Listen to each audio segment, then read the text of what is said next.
Pessoal, todos muito bem-vindos ao painel WW. O tema dessa edição é a Lava Jato e, evidentemente, por conta da publicação de diálogos, de mensagens particulares trocadas entre alguns dos seus principais expoentes e obtidos pelo site The Intercept, que tem sede no Brasil. Quais são as consequências para a Lava Jato depois da publicação desse material? Evidentemente, teve uma imensa repercussão e eu pensei inicialmente, vindo aqui para o programa, em dividir basicamente, mas evidentemente eu preciso convidar com os russos, que são os meus convidados, de explorar duas linhas: quais são as consequências, qual é o futuro da Lava Jato, do ponto de vista técnico-jurídico, depois do que foi publicado, e o que a gente pode vislumbrar de consequências políticas, quando a gente considera que a Lava Jato não é simplesmente uma operação levada a cabo pelos entes que a sociedade brasileira incumbiu de procurar justiça, prender suspeitos e processá-los e condená-los, mas é um fenômeno político de extraordinária amplitude. Eu vou começar a apresentação dos nossos convidados hoje. Aqui imediatamente à minha direita, o José Eduardo Faria, professor titular, chefe do Departamento de Filosofia e Teoria Geral do Direito da USP. Faria é professor da Fundação Getúlio Vargas e é autor de... Deixa eu ver, eu preciso cada vez de letras maiores. Autor de Justiça, Corrupção e Moralidade Pública. Está sendo lançado o livro agora, né, Faria? Pela editora Perspectiva. Continua a apresentação agora lá no outro canto do Reinaldo Azevedo, meu colega, jornalista. Ele tem um blog no UOL, uma coluna na Folha de São Paulo às sextas-feiras. O Reinaldo é comentarista da Band News FM e da Rádio Bandeirantes. O Reinaldo, você escreveu alguma coisa à mão aqui que eu não estou conseguindo ler direito. É a âncora do programa, logo isso que eu vou esquecer. O âncora do programa O é da coisa. Desculpa, Reinaldo. E aqui ao centro conosco, o nosso terceiro convidado, Rubens Gleiser, professor de Direito Constitucional da Fundação Getúlio Vargas de São Paulo. Ele é coordenador do Centro de Pesquisa Supremo em Pauta. Faria, começando por você. Queria, em primeiro lugar, abordar os aspectos jurídicos depois da publicação desse material. Quais são os impactos, do ponto de vista técnico-jurídico, sobre a Operação Lava Jato? Bom, o primeiro impacto é a questão da obtenção dessa documentação por vias ilegais. Quer dizer, isso gera uma polêmica no sentido de saber se a prova obtida de forma ilícita pode ou não ter consequência. Hackear é crime e pronto. É crime e pronto. E aí a questão é saber se isso pode ou não permitir a fundamentação de pedidos de anulabilidade ou de anulação de decisões já tomadas, notadamente a decisão. Eu acho que, no meu ponto de vista, não.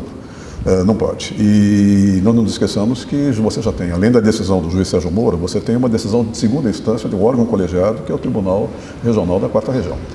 Então, nesse aspecto, eu acho que por aí você vai ter muita espuma jurídica, mas você não vai ter grandes complicações técnico-jurídicas. O Rubens pode esclarecer isso melhor. Eu acho que, politicamente, a Lava Jato chega a um processo de exaustão. Eu posso pegar isso um pouquinho mais adiante, os aspectos políticos? Pode. Pedindo a sua licença. Rubens, as pessoas se perguntam, esse tipo de material publicado leva a tirar o Lula da cadeia ou não? Eu acho que tem uma questão de fato que não está muito clara ainda, que é a origem do material. Acho que está se presumindo que é hackeado de uma forma ilícita, e pode não ser. Se alguém da força-tarefa foi um pouco relapso com a segurança de algum dos aparelhos e obteve, isso é completamente válido como forma de prova. Acho que isso é uma faceta. A segunda faceta seja, se não foi obtida através de um meio ilícito, que seria o hackeamento, mas se foi disponibilizado por alguém que fazia parte daqueles grupos, aí vale. Aí vale. Qualquer pessoa que faz parte de uma conversa pode... Mas aí teria que ser gravar a outra no processo, né? Então, o que você deve fazer agora, uma parte importante do que o judiciário deve fazer, é investigar. Você tem uma suspeita de uma coisa importante e descobrir todos esses quem fatos é a fonte, relacionados. É isso que você está dizendo. Eu acho que a fonte, mas sem quebrar o sigilo de fonte do jornalista, que é um valor, acho que é importante, e que vai ao mesmo tempo também investigar o conteúdo. Então, eu acho que essas coisas vão estar associadas de alguma maneira. Então, você tem uma questão de fato a ser descoberta: qual é a origem, se é lícita ou ilícita, e que das duas formas vai ter um debate sobre como ela pode implicar. E a possível implicação é a nulidade de atos decisórios tomados em desfavor do réu. Traduzindo, dizendo que Elimina algumas o processo. condenações podem ser anuladas se você verificar que houve uma quebra de imparcialidade. Dentre os áudios que a gente tem disponibilizado mais agora, um debate vai ser o seguinte: se entre as conversas tidas, se forem verdadeiras e se forem usadas, puderem ser utilizadas para os processos, se a conduta do ex-juiz Sérgio Moro, enquanto juiz, foi de orientação do Ministério Público.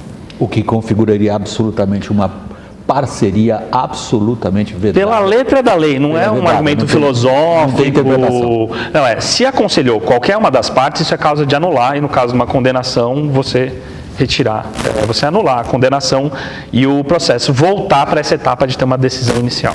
Reinaldo, na sua carreira você tem se dedicado com muita ênfase a abordar e trazer ao público que acompanha o seu trabalho o que você muitas vezes considera como sendo as interpretações mais corretas dos textos legais e da situação jurídica. Qual é a sua opinião nesse caso? Olha, tem uma ação específica que é uma ação de suspeição do juiz Sérgio Moro, que está com a segunda turma. Do STF. No STF, né? O STF é dividido em 2 turmas de 5 ministros, o presidente não pertence a nenhum, e esse está com a segunda turma. 2 ministros já votaram, já disseram não à suspeição do Sérgio Moro, que são o Edson Fachin e a Carmen Lúcia. Antes dessa coisa toda, 3 ministros precisam votar, né? O Gilmar Mendes, o Ricardo Lewandowski e o Celso de Mello. Note, isto é juízo supremo de ministro do Supremo. Havendo elementos que indiquem que o juiz Sérgio Moro é suspeito, aí não se trata de usar uma prova ilegal para condenar alguém, que é o inciso 56 do artigo 5º da Constituição, tem esse veto do uso da prova ilegal.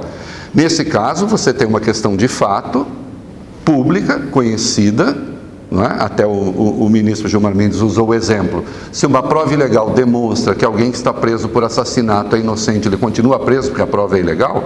Veja, não se trata de usar a prova ilegal para condenar, mas se trata de usar a prova ilegal para eventualmente não agravar a situação de alguém que está preso, de alguém que está acusado. E neste caso, eu entendo que a condução do ministro Sérgio Moro está absolutamente dada, porque ali nós temos o Sérgio Moro, agora ministro, então juiz, indicando uma testemunha para o Deltan Dallagnol. Não é? Olha, vai aqui, vai nessa testemunha que é quente, inclusive a fonte é boa. São 2 pontos, então, só para esclarecer para o público. Ou se chega à conclusão que provas, mesmo aquelas obtidas de forma ilícita, digamos um hackeamento, não temos certeza, assumindo que seja hackeamento, isso é crime, elas eventualmente podem ser usadas, se não for para agravar a situação do réu, ou, e este é outro ponto, nós temos no Supremo, numa das turmas, o julgamento da suspeição do Moro, exatamente, que já vinha vindo antes da publicação desse material.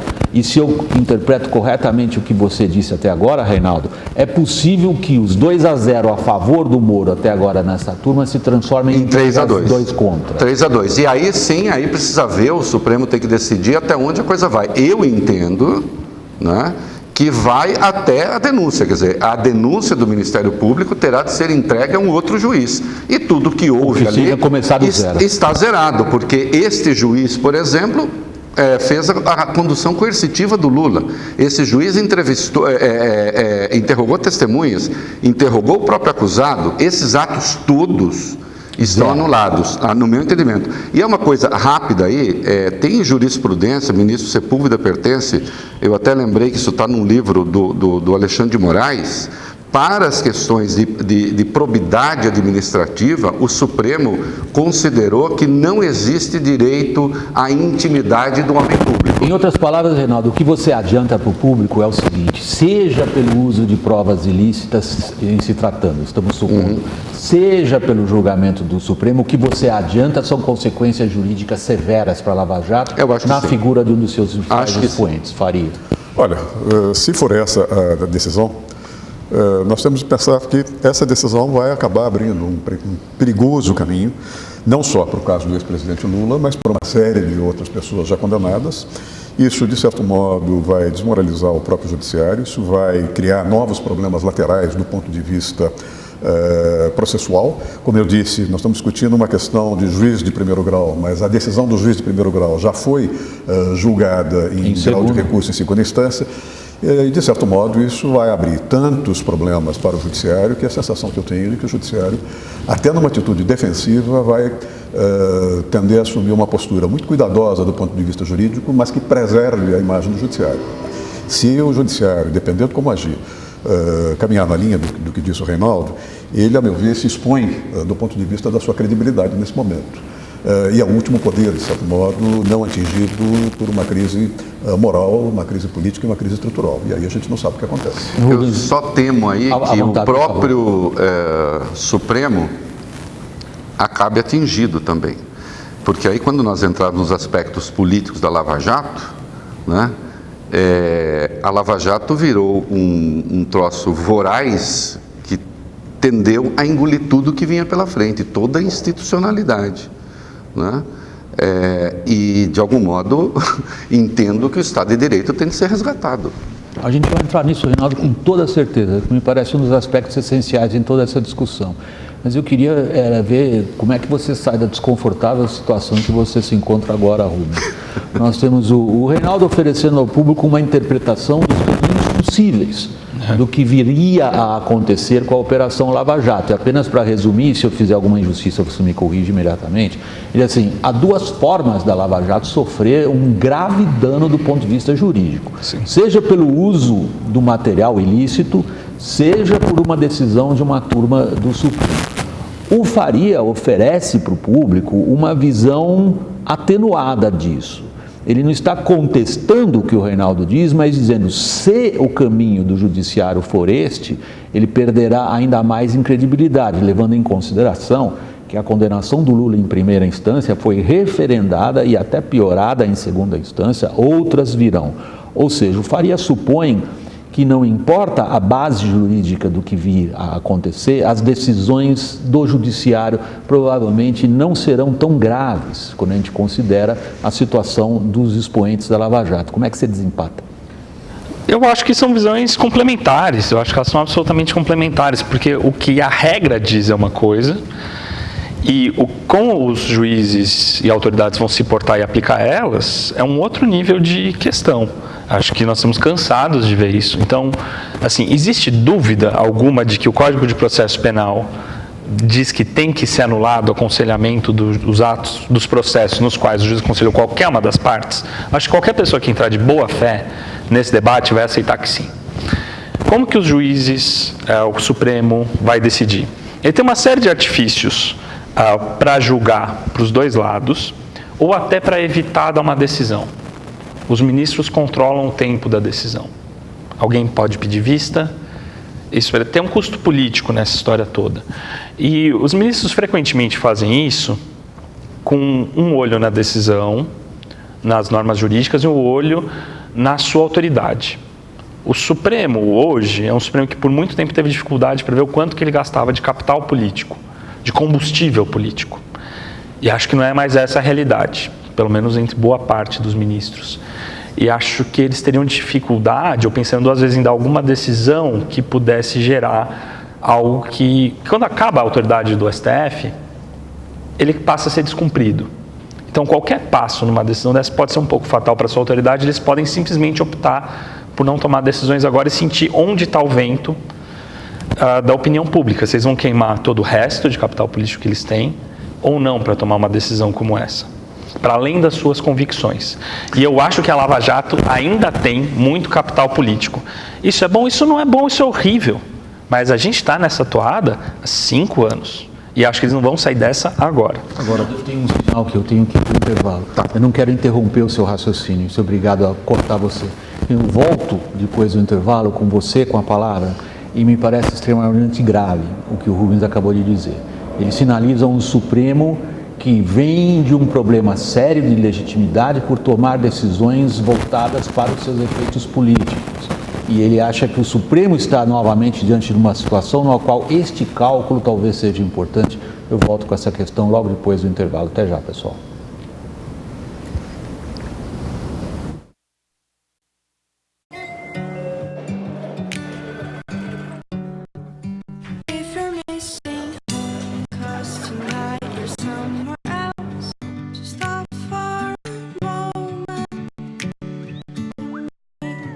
If you're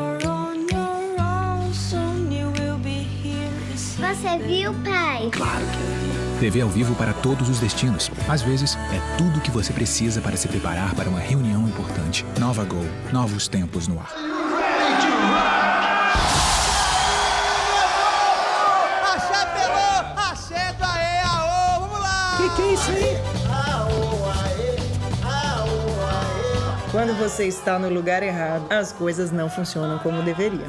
Na saúde, é igual. Ir a um pronto-socorro por um motivo simples não é o melhor, mas na Amil você tem alternativa. Pelo telefone do Amil Ligue Saúde, você tem a orientação certa. Amil, cuidado certo para você viver o seu melhor. De volta do intervalo, vamos direto ao assunto, Reinaldo. Quero dar o máximo tempo a vocês. O Supremo está de novo diante de uma grave decisão política. Está, e eu espero que tome uma decisão técnica e no que diz respeito ao Lula, eu não vejo caminho que não seja nulidade do processo. Agora, note, por enquanto o que nós temos diz respeito ao Lula. Não é? Então, não sei que material do Intercept Brasil tem. Não é? Então, eu vi aí, o próprio Ciro Gomes disse, não, mas agora tem o Cunha, agora tem não sei quem quiser, vamos anular a Lava Jato? Não, nós estamos falando de uma questão em particular. O que veio à luz até agora indica uma condução do Sérgio Moro do processo que diz respeito ao Lula. Houve condução em todos os demais processos? A Intercept tem material que indique este sentido? Agora, uma coisa é certa, nós também estamos entre o triunfo do Supremo e o Supremo se comportar então como Supremo, ou então o Supremo ser subordinado da Lava Jato, que é o que vinha mais ou menos sendo desde que a Lava Jato, de algum modo, se transformou num imperativo categórico, né? Então, eu me lembro, o Supremo não podia tomar decisão nenhuma sem que alguém dissesse, isso é contra a Lava Jato, tudo era contra a Lava Jato, não é? Agora, se a nulidade está caracterizada, está... Tá, tudo bem, mas o Rubens levantou um ponto importante, que é o da própria autoridade do Supremo em função das decisões que vier a tomar especificamente nesse caso. É uma batata quentíssima. Mas a autoridade do Supremo não está arranhada se diante de um caso caracterizado de nulidade, ele também não declara nulidade? Eu acho que tem um precedente importante. Não é a primeira vez que o Supremo enfrenta uma situação como essa. Claro, o Supremo é uma instituição, a instituição tem uma continuidade histórica, mas os seus membros vão mudando. Mais ou menos na altura de 1966, 64, 65, 1966, portanto, o tempo da ditadura, mas a ditadura na gestão do Castelo era mais branda do que na gestão do Costa e Silva, e houve uma forte pressão para que o Supremo agisse politicamente e deixasse de lado o direito, e o Supremo conseguiu preservar-se. Nesse momento, o que você vai ter é uma série de negociações políticas para a sobrevivência do Supremo. Isso que está acontecendo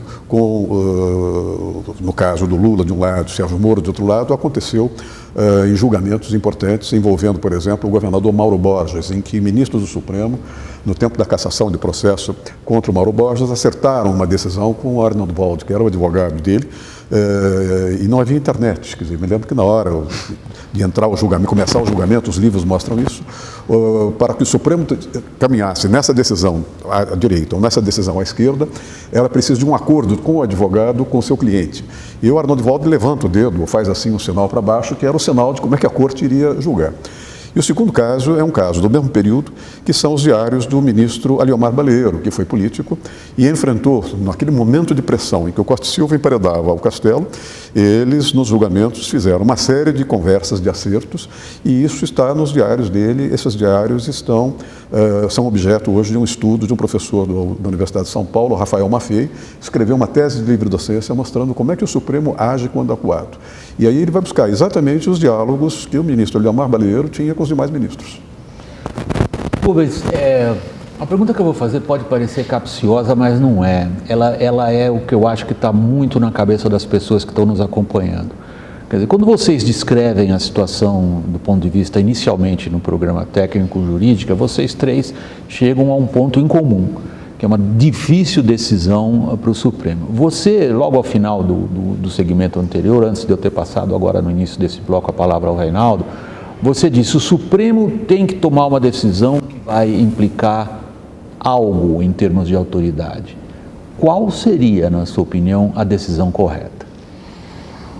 Eu acho que tem uma questão que passa pela opinião das pessoas. E eu acho que muitas pessoas estão em apoio à Lava Jato e revoltadas um pouco com isso, não conseguem, especialmente quem é de fora do direito, entender por que tanto rebuliço, por que tanta agitação, como disse o ministro Barroso. Sim, até isso também. Está bem na cabeça das pessoas.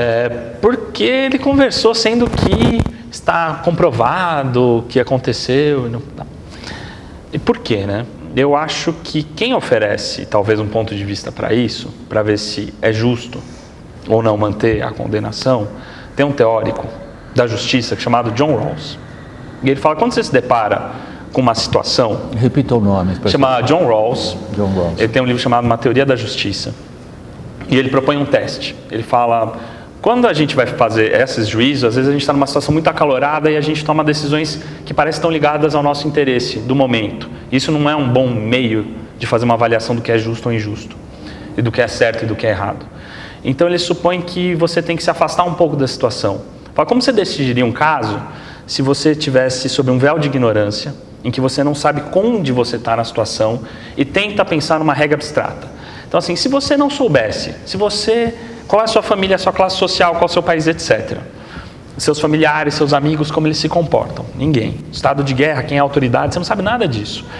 Você iria aderir a uma regra, seria concordar que a regra que uma pessoa possivelmente fosse culpada, fosse condenada, mesmo se um caso não tivesse bem provado judicialmente, você iria endossar uma condenação de um caso, ainda que a pessoa fosse culpada, ou possivelmente culpada, se o juiz não foi imparcial? Você aceitaria a regra de que o juiz aconselhasse o promotor, mas nunca o advogado de um caso? Acho que esse que é um modo adequado de abordar a questão, que leva a gente ao seguinte: agora a gente está num momento de polarização e esse é um caso que tende a acentuar a polarização entre ou uma forma de petismo ou antipetismo, ou um lavajatismo, ou um lulismo, ou algo assim. Mas a ideia é, ou a gente continua nessa, ou a gente tem um compromisso com regras, com a institucionalidade.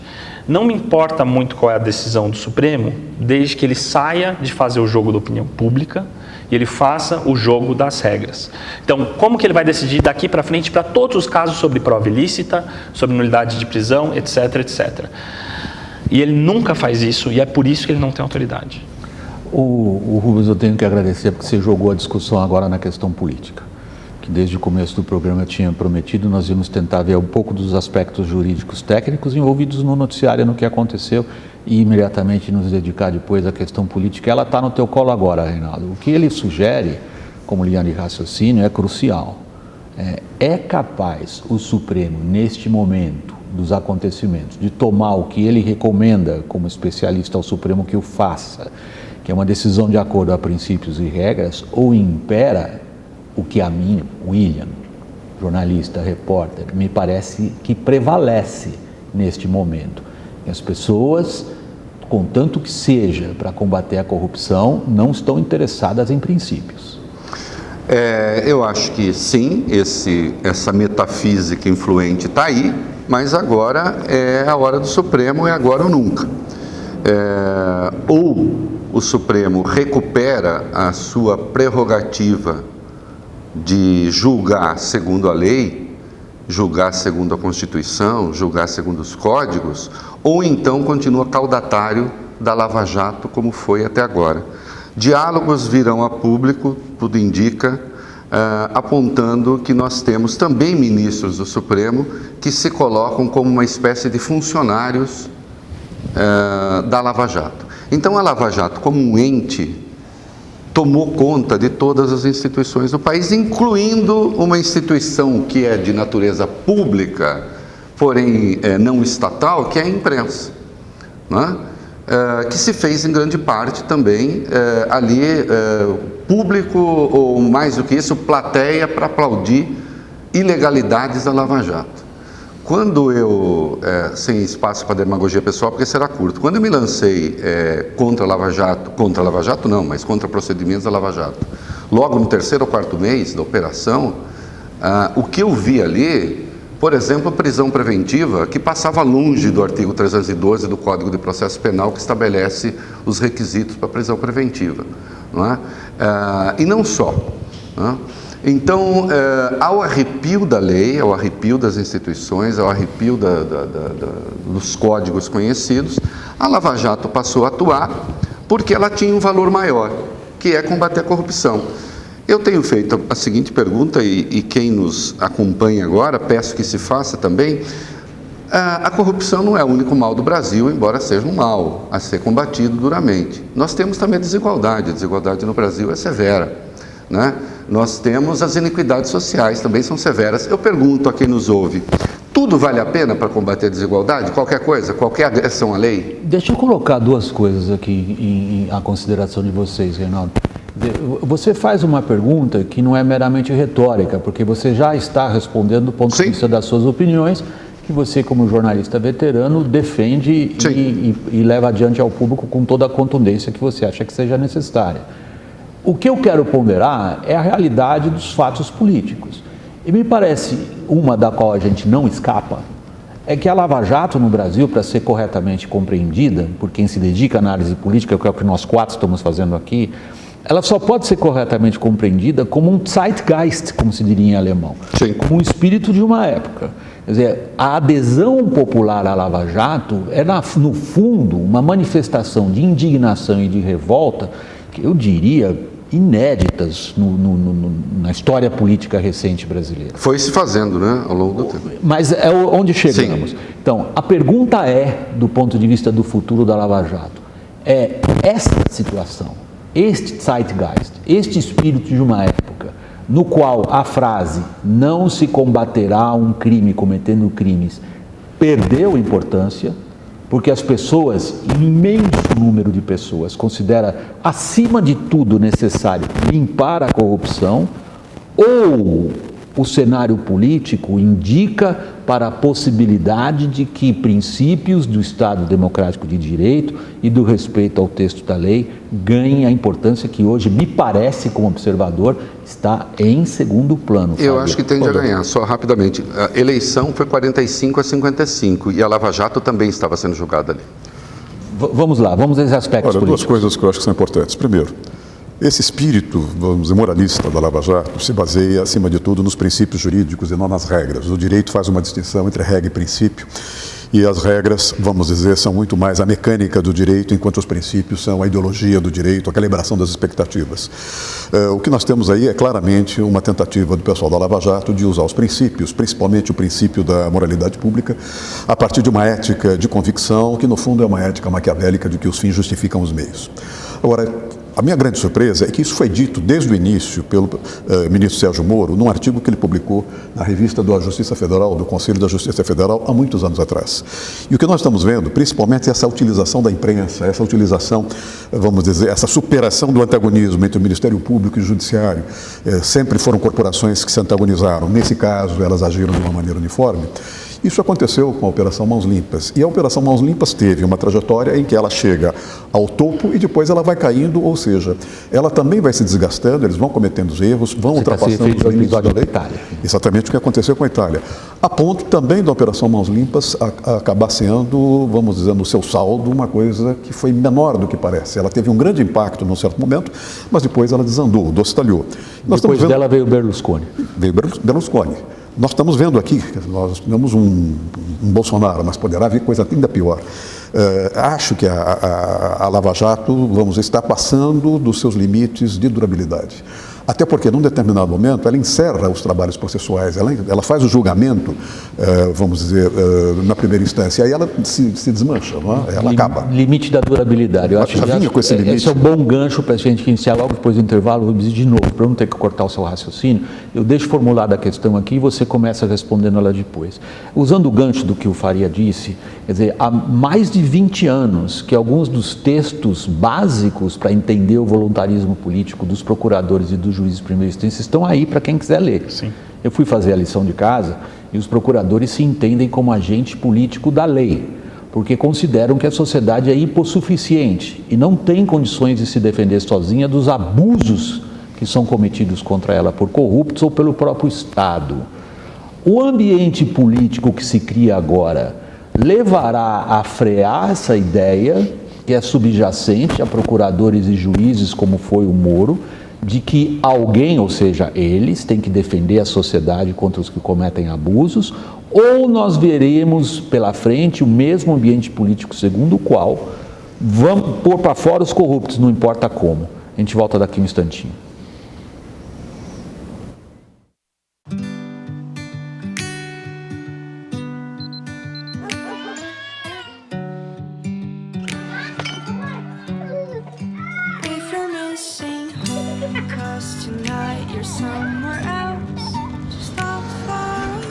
Boa sorte.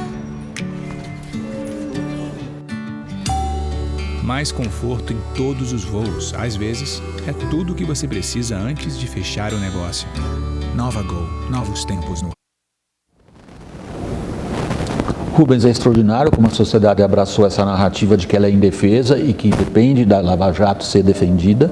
O ambiente político que se cria agora favorece a continuidade dessa narrativa? Favorece. Eu acho que uma marca de muito que a gente está vivendo, o nosso zeitgeist, é uma falência do direito, ou da ideia de que você tem regras comuns que vão balizar a conduta dos indivíduos e que vão limitar a ação dos homens públicos, para qualquer lado que seja. Eu acho que tinha um raciocínio interessante na fala do Reinaldo, que é o seguinte: a ideia de que os fins justificam os meios está presente tanto na ideia de que vale a pena a corrupção se for para combater a desigualdade social, que encontra o seu contraposto político hoje, vale a pena acabar com a corrupção, ainda que a gente quebre quaisquer regra ou pressuposto básico das instituições, por causa do fim. E eu acho que numa dessas duas caixinhas a gente vai encontrar a vasta maioria da população, e acho que nós temos uma literatura ampla dessa propensão da sociedade brasileira, uma estrutura de mando, e cada um escolhe o coronel que te agrada. Cada uma escolhe o seu herói e elege o seu demônio, porque todo mundo quer estar do lado de quem vence, ninguém quer estar na regra, que é comum, previsível, que limita o Estado, e que é isso. Então hoje pega os corruptos, amanhã é o subversivo, sempre tem um inimigo da vez e alguém que ganha com isso, e um grupo de pessoas que ganha e as outras pessoas que se levam emocionadamente. Tem que combater a corrupção? Sim, pelo amor de Deus. Você tem um processo para isso que é no benefício de todos. Você tem institucionalizações, você tem o Lon Fuller, que foi um grande teórico para justificar o pós-guerra, o julgamento de Nuremberg, e entender o direito. Tem um livro, A Moralidade do Direito, ele fala assim: você tem dois pilares da democracia, dois mecanismos para tomar decisão: juiz imparcial e os representantes eleitos do povo que tomam decisões por maioria. São estruturantes. Passar por cima disso em nome de um fim qualquer, seja ele a nobreza que for, é não ter democracia. E eu acho que nós não temos pré-condições democráticas hoje. Esse lado que ele menciona é interessante. Nós temos uma situação paradoxal. Reinaldo, o Rubens e eu chamamos muita atenção para essa ética de convicção dos promotores e do juiz dentro de uma linha que foi classificada já como tenentismo por um sociólogo muito importante, que é o Luiz Werneck Viana. O meu receio é de que, para se combater o tenentismo, que vai exorbitando na interpretação dos princípios em detrimento das regras, é de que, para você reverter a situação, você também recorra a mecanismos autoritários que, de certo modo, não restabeleçam as regras. Esse projeto de lei que tipifica o crime de abuso de autoridade, ele claramente representa um cerceamento na discricionariedade dos juízes. Ou seja, nós corremos o risco de tentar resolver um problema aqui com um autoritarismo que vem do outro lado. Ou seja, não estou vendo uma saída que prevaleça pelas regras no curto prazo. Nós estamos com as instituições, de certo modo, numa fase de decomposição. E aí é preciso olhar bem o que vai acontecer a partir do que disse o Reinaldo. O que virá mais do ponto de vista dessas interceptações. A gente só pode fazer essa análise pelo que a gente sabe. Né? Nesse momento a situação é complicada. Desculpa. Vamos lá. Nós temos de pensar também num espaço, então, de construção de institucionalidade, né? E aí nós vamos ter que chamar o Congresso para conversa. A Lava Jato como tal, esse nome fantasia tende a acabar. A Lava Jato engoliu o Ministério Público. A Lava Jato é uma seção transitória do Ministério Público. Peraí, Reinaldo, nós temos uma sucessão aí no Ministério Público crucial nesse sentido. Sim, exato. Você admite que uma sucessão, dependendo de como ela for, ela reestabelece aquilo que, por exemplo, ministros do Supremo vem dizendo há tempos, necessário colocar limites ao voluntarismo político dos procuradores? Sim, acho que sim, acho que isso vai estar em debate necessariamente. E atenção, acabar com a Lava Jato não é acabar com o combate à corrupção. né? É preciso que este grupo que tomou conta do Ministério Público na prática, que teve a ambição de formar até uma fundação, com 2,5 bilhões de multa da Petrobras, ao arrepio do próprio comando do Ministério Público, tendo uma juíza endossando este processo, né? Então, formou-se aí um grupo que resolveu aparelhar o Estado, um pouco como o PT fazia antigamente, né? Virou um partido político, né? E isso tem de acabar, para que o próprio combate à corrupção possa continuar. E não só, tem uma questão de legislação. Será que nós podemos continuar com a atual, a lei de delação premiada, será que ela pode continuar como está? Né? Uma lei aprovada de afogadilho no governo Dilma, depois de protestos de rua. Reinaldo, vamos pegar alguns dos acontecimentos políticos nas 48 horas seguintes à publicação desses diálogos e tentar estabelecer a partir daí como é que as forças políticas se posicionam. Veja, e você apontou inclusive num dos seus textos, eu também tomei uma nota imediata disso. O general Augusto Heleno e o general Eduardo Vilas Boas, que são as cabeças, de certa medida, não estou falando isso negativamente, são cabeças políticas até agora fardados e que trazem para a política brasileira toda essa, digamos, postura do estamento militar de garantir o funcionamento de instituições, mas também de frear a esquerdização, como eles descrevem, a esquerdização do país e o esgarçamento do tecido social, beleza? Eles saíram imediatamente dizendo: é necessário neste momento, e a cabeça dos militares nesse ponto é estratégica de prazo imediato, é necessário nesse momento garantir que os corruptos não levantem a cabeça. E isso implica engolir em seco, talvez algum batraque ou outro, o que estiver contido naquele material. Porque o mais importante é garantir a estabilidade política em termos de frear o que até aqui, na visão deles, estava levando o Brasil ao desastre. Daí a minha pergunta: se a política, tal como ela se articula, favorece ou não? Eu acho que não haverá um segundo tweet do general. Eu sei que eles todos falaram, o general Heleno em especial, com uma estridência que me pareceu imprópria para quem é do GSI, mas eu acho que não haverá um segundo tweet com o mesmo efeito daquele tweet do general Vilas Boas quando estava sendo julgado o habeas corpus do Lula. Acho que chega, né? Ou então façam o seguinte: agora aqui eu vou fazer um jogo um pouquinho mais de força. Ou então vamos dar um golpe militar. Não me parece estar na cabeça dele. Então, que se cumpra a lei. Faria. Voltamos à questão, que me parece que não está esgotada. Não, vamos voltar. Agora que talvez ficou bom. Nem consiga esgotar esse programa, quem sabe a gente prossegue em outro programa com essa, digamos, avaliação. Em que medida que a atmosfera política, tal como a gente é capaz de enxergá-la hoje, permite que o que chamamos de lava-jato, ou se vocês quiserem, o que chamamos de lava-jatismo, né, prospere ou encontre um freio. Eu acho que é o freio. Você acha que encontra um freio? Eu acho que não. Eu acho que prospera porque me parece que é fortíssimo como convicção de maioria sobre o que seria necessário que se fizesse no país. Com que eu não estou ficando em cima do muro, eu não estou dizendo é bonito, é feio, estou achando que é um dado da realidade. Posso estar equivocado, Faria? Bom, o Supremo é um órgão colegiado e é um órgão que, de certo modo, no que nós chamamos de uma pirâmide jurídica, ele, no seu seu vértice, tem o encontro da política com o direito. Não dá para pensar o direito sem a política e pensar a política sem a regra. O que se verifica aí é que o próprio Supremo já manifestou o seu incômodo com relação ao tenentismo da toga, manifestou o seu incômodo com relação aos juízes de primeira instância da Justiça Federal que se envolveram na Lava Jato, Sérgio Moro, Marcelo Bretas, e o próprio Supremo também já manifestou seu incômodo com esse excesso de ação política do Ministério Público Federal. O que eu quero dizer é que me impressionou muito, logo nas 48 horas seguintes, os jornais mencionando que havia uma espécie de sorriso bastante, vamos dizer, gratificado dos ministros do Supremo contra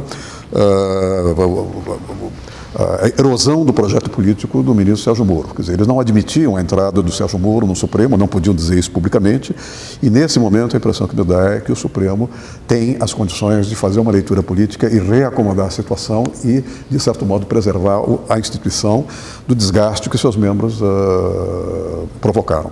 Nesse momento, eu acho que o Supremo vai agir muito mais politicamente, dentro das regras, procurando recompor uma interpretação harmoniosa, sistêmica das regras, mas o seu fio de costura é um fio político. Usando a expressão dele, temos aí um freio do tenentismo? Eu acho que não temos um freio do tenentismo, e eu acho que um pouco até por essa percepção de que se o Supremo for querer dar um basta na Lava Jato, ele não faz isso em prol da institucionalidade, ele faz isso porque ele quer ser o Supremo. E não é possível que um grupo de procuradores e um juiz de primeira instância queiram estar acima do Supremo. E aí, o Lava Jato, que tem muito mais capital político do que o Supremo, prevalece. Eu acho que o lavajatismo... Essa afirmação sua é contundente. Acho que tudo que a gente tem tá mais falando... capital político do que o Supremo. Eu não tenho dúvida. Eu acho que mesmo com esse baque, que gasta muito do capital político, porque o Supremo fez por onde? Ele está há muitos anos trabalhando nesse sentido, cultivando na população a ideia de que as decisões são políticas. Que dependendo de cada ministro acontece cada coisa.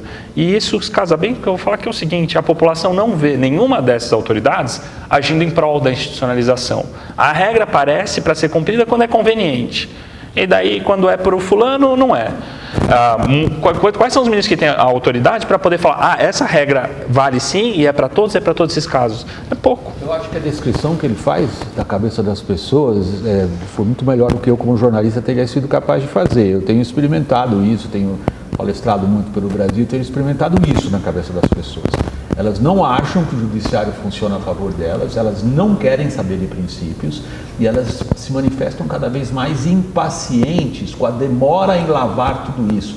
É este o ambiente político ao qual me refiro. Veja, a Lava Jato acabou ajudando a que isso acontecesse. Eu só noto, eu não sei se percebi errado, mas acho que você atribui parte dessa responsabilidade ao próprio Supremo. Eu acho que às vezes sim. Sim. Mas há coisas que indignaram a população. Eu me lembro lá desde trás, quando o Gilmar Mendes concedeu habeas corpus ao Daniel Dantas. E as pessoas, como? E aí, aliás, ali era a esquerda que protestava, né? E o habeas corpus começou a ser demonizado. O Ministério Público fez as suas 10 propostas de combate à corrupção. Entre elas estava a admissão de provas ilegais, né? Eu diria que agora, ainda bem que para esses, o Dallagnol e o Moro, talvez não tenha sido aprovado. E estava a virtual extinção do habeas corpus. Criavam-se tantas restrições no habeas corpus que nem a ditadura ousou tanto, né? É claro que fazer esse discurso, e aí a praga do populismo, porque se o populismo é ruim na gestão, o populismo no direito é um desastre absoluto, né? Então você joga para a galera, você joga para a torcida, né? Quando você tira alguém acusado de corrupção da cadeia com habeas corpus porque a pessoa não foi presa segundo a regra do jogo, é claro que a população reage mal. E hoje nós temos circunstâncias que não tínhamos no passado. Então, o Supremo está julgando alguma coisa e o seu Deltan Dallagnol está cornetando o Supremo no Twitter ou no Facebook, né? E é claro que a galera vai dizer assim, não, se está lá é porque é bandido. Se está porque é bandido, então tem que continuar preso. Misturou-se miseravelmente a prisão depois da condenação, depois do trânsito em julgado, com a prisão preventiva. Toma-se a prisão preventiva como se fosse prisão depois da condenação. Eu não tenho a esperança de que todos esses dados técnicos sejam plenamente compreendidos pela população, mas eu espero, aí eu estou com o texto do Madison 10 do Federalista, né, o artigo 10 do Federalista, eu preciso ter 1787, eu preciso a construção do que ele chama república, então, curiosamente opondo a democracia, que ele considera coisa negativa, é preciso que haja... Os que escreveram os federalistas não tinham noção... Não, eles chamavam... Não, a democracia para eles era outra coisa. A democracia era justamente o que nós chamamos de populismo. Mas, de qualquer modo, eles estão falando a república, que eles chamam, é a nossa democracia. E eles estão dizendo o quê? É preciso que tenha o filtro, porque sem o filtro, não é? Você vai submeter tudo à praça pública o tempo inteiro e essas opiniões vão mudando e as pessoas vão querendo coisas sempre mais severas que destroem a institucionalidade. Que é a segunda edição do painel que aparece o texto dos federalistas. E quando apareceu do Maquiavel, eu me lembrei imediatamente de um texto clássico do Isaiah Berlin sobre a originalidade do pensamento do Maquiavel. Que não está exatamente todas essas lições que as pessoas sabem da prática diária da política. os fins justificam os meios, ou o que seja, mas o fato dele mostrar ao príncipe, ao governante, a impossibilidade de se conciliar o que ele quer fazer com respeito a princípios. A originalidade de Maquiavel, na verdade, ela está aí. Ela está em dizer ao governante, não pense que você consiga fazer as coisas de acordo com os princípios. E mesmo essa questão, né, William, do fim justifica os meios, quer dizer, essa afirmação propriamente o Maquiavel não fez, na verdade, até numa apreciação crítica da população, ele diz, o vulgo não vai perguntar, quando o resultado é bom, o vulgo não pergunta os meios. Mas já que nós estamos falando de Maquiavel, e Maquiavel é um observador extraordinário da realidade dos fatos da política, eu só preciso perguntar para o meu pessoal, nós estamos chegando no final do programa, né? Tá, então, Tá, já? Tem mais um pouquinho. É que o programa está ficando um pouco acadêmico também. Quem nos acompanha fala, escuta, dá para vocês pararem com essa conversa que vocês estão jogando fora aí, afinal de contas, para mim, se a Lava Jato vai continuar ou não, se o Lula vai sair da cadeia ou não, se os corruptos vão continuar sendo perseguidos ou não, o que acontece? Vamos responder essas perguntas? Achei boas. Vamos tentar, então, para terminar o programa em direto prático, assim, atendendo o que eu imagino que seja a cabeça das pessoas que estão nos acompanhando. Faria, Moro continua ministro? Eu acho que o Moro tem a carreira liquidada. Deu um passo maior do que a perna, mostrou que não tinha a habilidade que imaginava. E eu venho da sociologia jurídica, trabalhei muito com o Poder Judiciário e vejo nos juízes uma tendência a se descolar da realidade. E uma segunda questão que eu quero chamar a atenção é para o fato de que o Supremo não tem, por princípio, de levar em consideração o apoio popular. Na tradição americana, na tradição da institucionalização do judiciário, um Supremo muitas vezes é uma corte contramajoritária. Não nos esqueçamos que as massas podem tomar, e nós sabemos que a história nos mostra isso, fazer apoios absolutamente dantescos e terminar em grandes banhos de sangue. Daí a importância de uma corte contramajoritária. Quer dizer, ele pode perder credibilidade aqui ou ali, mas ele não se perde do ponto de vista da sua função, que é, em algum momento, ser contramajoritário. Mas você se sente confortável, eu sei que não é exatamente o campo da sua atividade, mas me responder uma pergunta direta de política, qual é o futuro da carreira de Moro? Eu acho que... É engraçado, não era, mas virou, né? Um pouco minha carreira, observar o Supremo virou, me transformou um pouco no analista político, acho que é um sinal dos tempos, né? Os economistas estão assim também, nenhum mais consegue falar de direito. Direito penal. E eu acho que o prestígio do Moro, ele ainda tem bastante prestígio. Eu acho que esse evento não muda as posições que as pessoas têm de defesa ou crítica à Lava Jato, a atuação dele na Lava Jato e com uma autoridade moral no país. Eu acho que arranha e pode vir a ser severa e permitir agora o início de outros processos, como aconteceu na Itália, em que o juiz Mãos Limpas acabou caindo em desgraça ali por uma série de eventos, né? E a Itália tem sido um bom espelho para o futuro, de alguma maneira, assim.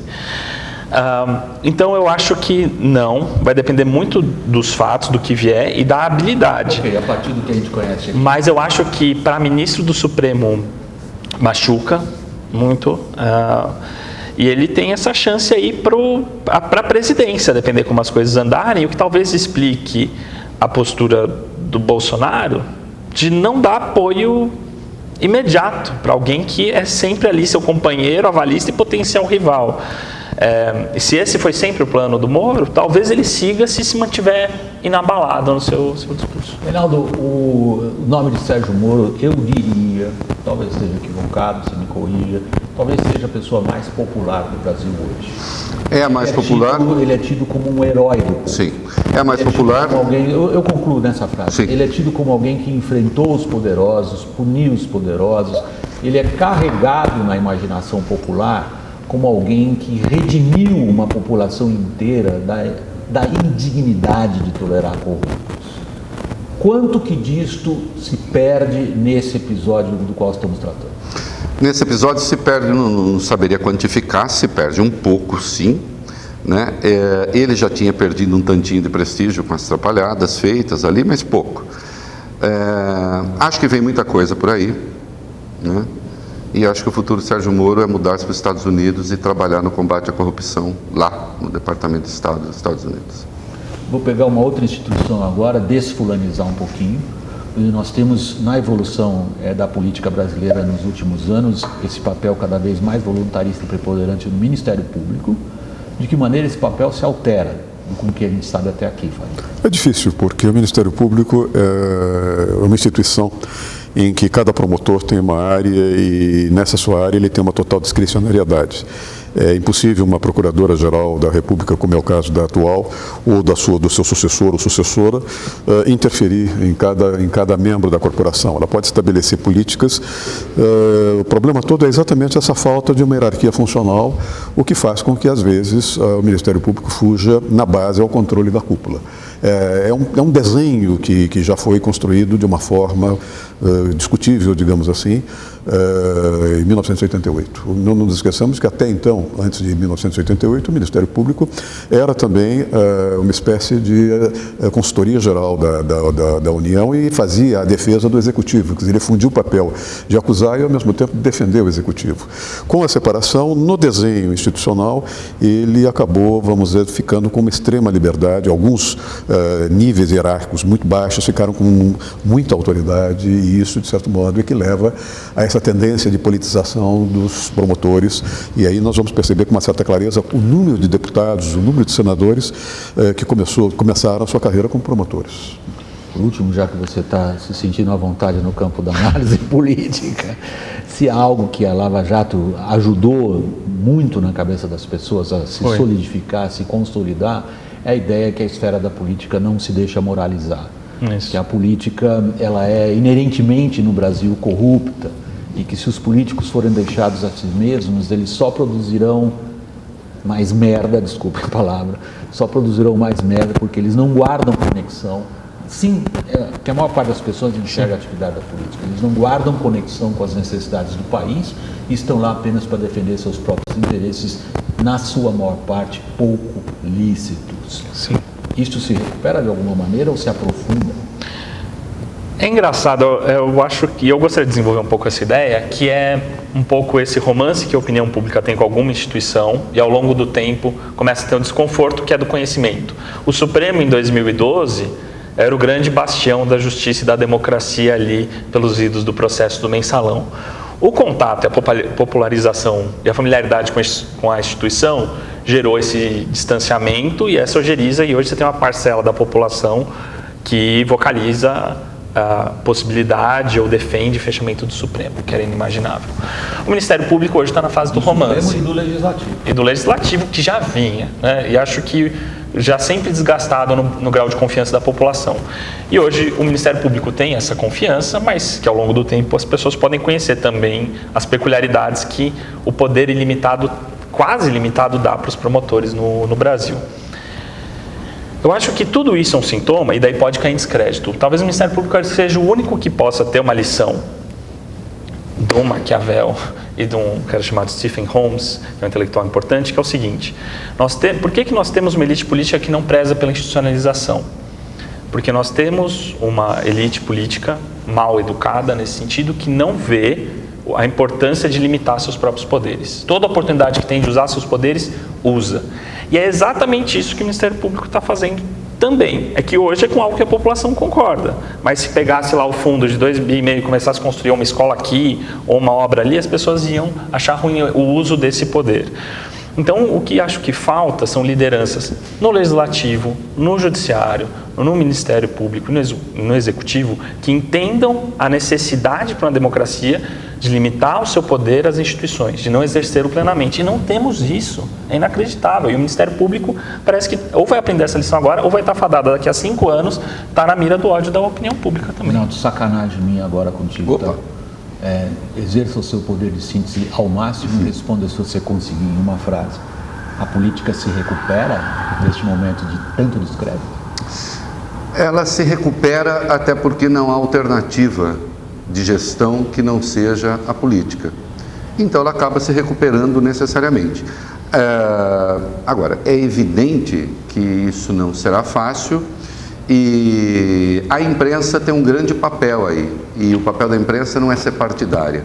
O papel da imprensa é lembrar quais são os valores da institucionalidade e quais são as atribuições dos 3 poderes e quais são, embora seja muito difícil, a gente definir as atribuições do Ministério Público. E em alguma hora nós vamos ter que definir isso.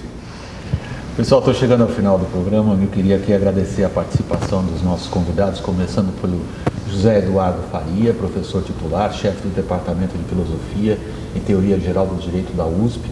Faria é professor da Fundação Getúlio Vargas, do programa FGV Law, e autor de Justiça, Corrupção e Moralidade Pública, um livro que está sendo lançado em breve pela editora Perspectiva. Quero agradecer ao meu colega, jornalista Reinaldo Azevedo.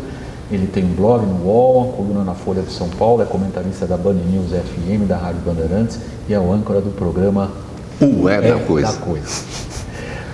Rubens Gleiser, meu terceiro convidado, meu muito obrigado. O Rubens é professor de Direito Constitucional da Fundação Getúlio Vargas de São Paulo e coordena o Centro de Pesquisa Supremo em Pauta. Evidentemente, meu muito obrigado a você que nos acompanha. Até o próximo programa. Tchau, pessoal.